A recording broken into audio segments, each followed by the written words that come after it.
Hello and welcome students, Gyanjyoti coaching সেন্টারের পক্ষ থেকে তোমাদের সকলকে আরো একবার স্বাগত। এই যে ভারতীয় শিক্ষা কমিশন 1882 থেকে 1883 এর কিন্তু শুধুমাত্র ব্যাকগ্রাউন্ড আমি এর আগের দিনে আলোচনা করে দিয়েছিলাম। আজকে কিন্তু এই সম্পর্কে বিস্তারিত আলোচনা করব। তো চলো, এই হচ্ছে আজকে কিন্তু আমাদের আলোচনার বিষয়। ক্লাস বা আলোচনার বিষয় একটু জেনে রাখতে হবে, বা ক্লাস বা আলোচনার বিষয় শুরু করার আগে একটু জেনে রাখতে হবে যে তোমরা যারা প্রত্যেক দিন কিন্তু আমাদের সাথে জুড়ে আছো ইউটিউব ভিডিওজ এর মাধ্যমে এবং চাইছো আমাদের সাথে যোগাযোগ করতে, তো সেই ক্ষেত্রে তোমরা দুটো কন্ট্যাক্ট নাম্বার দেখতে পাচ্ছ, যে কোনো একটি নাম্বারে কল করে আমাদের সাথে কিন্তু যোগাযোগ করে নিতেই পারছো। আচ্ছা, কোর্স ফির বিষয়টা দেখে নাও। মেজর স্টুডেন্টসদের জন্য রয়েছে 1199 টাকা এবং মাইনর স্টুডেন্টসদের জন্য রয়েছে মাত্র 699 টাকা। এই হচ্ছে পুরো বিষয়টা, ঠিক আছে? তো দেখে নিতে পারো, আমাদের নিজস্ব ওয়েবসাইটও কিন্তু চলে এসেছে। তো চলো, আর এক্সট্রা কথাই আমি যাচ্ছি না, আলোচনার বিষয়ে এবারে ফিরে আসা যাক। তাহলে ভারতীয় শিক্ষা কমিশন, এই যে ভারতীয় শিক্ষা কমিশন, এই কমিশন কিন্তু হান্টার কমিশন নামেও পরিচিত, আমরা কিন্তু জেনে গিয়েছি ইতিমধ্যে, ঠিক আছে? ভারতীয় শিক্ষা কমিশন কিন্তু হান্টার কমিশন নামে পরিচিত। এবং সেটা কত সালে, এই যে ভারতীয় শিক্ষা কমিশন 1882, ঠিক আছে? এবং এটা হচ্ছে যে ব্রিটিশ সেই সময়কার ব্রিটিশ ভারতের শিক্ষা ব্যবস্থা পর্যালোচনার জন্য তৈরি হয়েছিল একটা কমিশন, ঠিক আছে?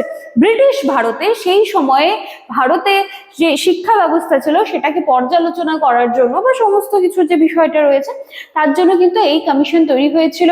এই কমিশনের সভাপতি উইলিয়াম হান্টার, আমরা কিন্তু ইতিমধ্যে সকলেই জেনে গেছি, এবং ওনার নাম অনুসারে এই কমিশনকে কিন্তু হান্টার কমিশনও বলা হয়। ক্লিয়ার? তো এই কমিশনের মূল লক্ষ্য কি ছিল? যে প্রাথমিক ও মাধ্যমিক শিক্ষার উন্নয়ন এবং প্রশাসনিক কাঠামোকে কিন্তু আরো কার্যকর করে তোলা। তো হান্টার কমিশনের লক্ষ্য বা উদ্দেশ্য বলো, বা ভারতীয় শিক্ষা কমিশনের লক্ষ্য বা উদ্দেশ্য কি ছিল? যে একদম প্রাথমিক ও মাধ্যমিক শিক্ষা, ঠিক আছে? প্রাথমিকটা মনে রাখবে, মাধ্যমিক মনে রাখবে, এবং এর সাথে সাথে প্রশাসনিক যে কাঠামো, এই তিনটা দিককে কিন্তু ভালো করা বা উন্নতি করা। চলো এবারে এই কমিশনের সুপারিশ সমূহ আমরা দেখে নিচ্ছি। সবার প্রথমে যেহেতু প্রাথমিক শিক্ষার বিষয়টা আসছে, তাহলে প্রাথমিক শিক্ষাকে জনগণের জন্য অনেকটা ইজি করে দিতে হবে, এই বিষয়ে কিন্তু জোর দেওয়া হলো।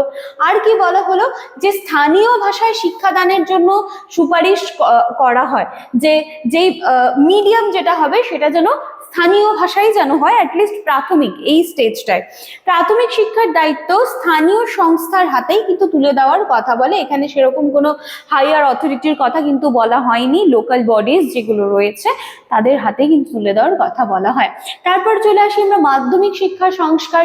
এখানে আমরা দেখতে পাচ্ছি যে মাধ্যমিক শিক্ষাকে কিন্তু দুটো ভাগে ভাগ করার একটা প্রস্তাব দেওয়া হয়েছিল, ঠিক আছে?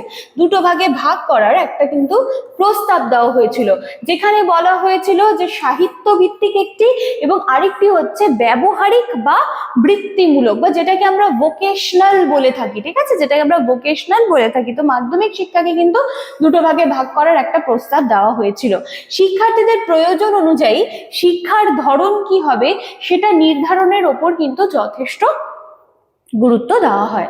তারপরে চলে আসি আমরা বেসরকারি উদ্যোগকে উৎসাহিত করা, যেমন রয়েছে প্রাইভেট ইনস্টিটিউশনস বা বেসরকারি শিক্ষা প্রতিষ্ঠানকে উৎসাহিত করার কথা কিন্তু বলা হয়। তারপরে রয়েছে গ্র্যান্ট ইন এইড সিস্টেম, যেটা হচ্ছে অনুদান ব্যবস্থা।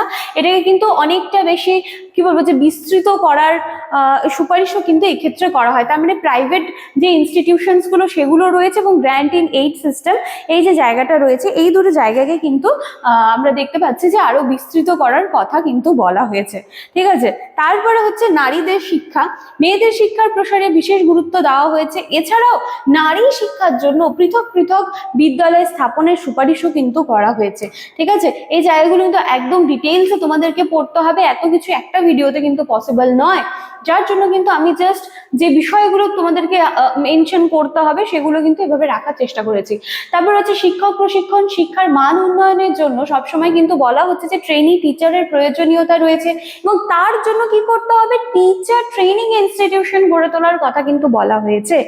আর কি বলা হয়েছে? ধর্মীয় নিরপেক্ষতা, সরকার পরিচালিত বিদ্যালয়ে ধর্মীয় শিক্ষা না দেওয়ায় নীতি বজায় রাখার কিন্তু কথা বলা হয়েছে। আর কি? প্রশাসনিক বিকেন্দ্রীকরণ, বলছে শিক্ষা ব্যবস্থাকে আরো কার্যকর করার জন্য ডিসেন্ট্রালাইজেশনের উপর গুরুত্ব দেওয়া হয়েছে এবং জেলা ও স্থানীয় স্তরে শিক্ষা পরিচালনার দায়িত্ব কিন্তু দেওয়া হয়। এবার আমরা ঝটপট কিছু সিগনিফিকেন্স গুলো দেখে নিচ্ছি যে তার গুরুত্ব সমূহ কি ছিল। দেখো, বলছে শিক্ষাকে আরো ব্যবহারিক করতে হবে এবং জনমুখী করে তুলতে হবে। নারী শিক্ষা ও বেসরকারি শিক্ষার প্রসার ঘটানোর কথা বলা হয়। স্থানীয় প্রশাসনের ভূমিকা বৃদ্ধি পায়। এক্ষেত্রে আমরা একটু আগেই দেখলাম যে এই ক্ষেত্রে কিন্তু স্থানীয় প্রশাসন বলো বা লোকাল বডিজ যে সমস্ত রয়েছে তাদের হাতেই কিন্তু পুরো ক্ষমতাটা দেওয়ার কথা বলা হয়েছিল। ভারতের প্রাথমিক শিক্ষার ভিত্তি শক্তিশালী করতে যথেষ্ট সাহায্য করে। ঠিক আছে, তাহলে এই যে 1882 থেকে 1883 এই যে ইন্ডিয়ান এডুকেশন কমিশন বা হান্টার কমিশন, এই হান্টার কমিশন সম্পর্কে কিন্তু এতটুকুই ছিল। আগের দিন আমি কিন্তু বিস্তারিতভাবে তার ব্যাকগ্রাউন্ড আলোচনা করেছি। দুটো ভিডিও কিন্তু মিলিয়ে মিশিয়ে দেখে নেবে।